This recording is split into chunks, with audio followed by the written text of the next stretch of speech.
ئەو شوێنێک کە ئێستا باسەکەێکە لەشکری تورکیا هاتوێتە ژۆرەوە لەسەر حدودی تورکیاە تقریبا ماوەی مانگ پێش ئێستا 6 کیلۆمەتر حکوومەت داخل بوو بۆ داخلی سنووری هەرێمی کوردستان لە پشتی بەرمیزە ملێکە پێڵێن ملی پاوان لە شەوی ڕابردوو دوو شەو پێش ئێستا زیاتر لە کیلۆمەترێک تا 2 کیلۆمەتر پێشڕەوی کردووە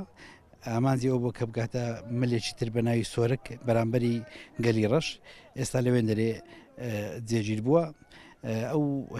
زم و زۆڵی بەڕاستی ئەوڕۆ هێورتر بوو لە دوێنەوە پێم وایە مەبەستی وەیە کە پێی وایە گەلی ڕەش دەواازەی هاتوتۆی پەکێ و بۆی مسەیتەڕبی لەسەر ئەو شوێنە ئەو شوێنێک کە داخل بوونە بەداخەوە 500 متر لە گوندی بەرمیزە دوورە کەواتە زۆر بە ئاسانی دیارن و هەر ڕوبەڕبوونەوەیەکیش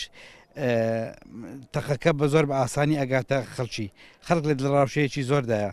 ئەوجا فڕۆکە بەکاردێنن تۆپخانە بەکاردێنن تۆپی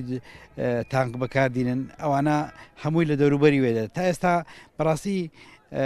خەڵک جوولەی نەکردووە نەڕۆیشتە لەوێەوە بەڵام لە دڵڕاوشێکی زۆردانە بەڕاستی ئەمە ئەو شوێنێک کە ئەوان هاتوونێتەوە پێشتریش لەژێر سەنجی مەدانە بووە لەژێر کۆنتترۆلی حکوومەتتی هەرێمدانە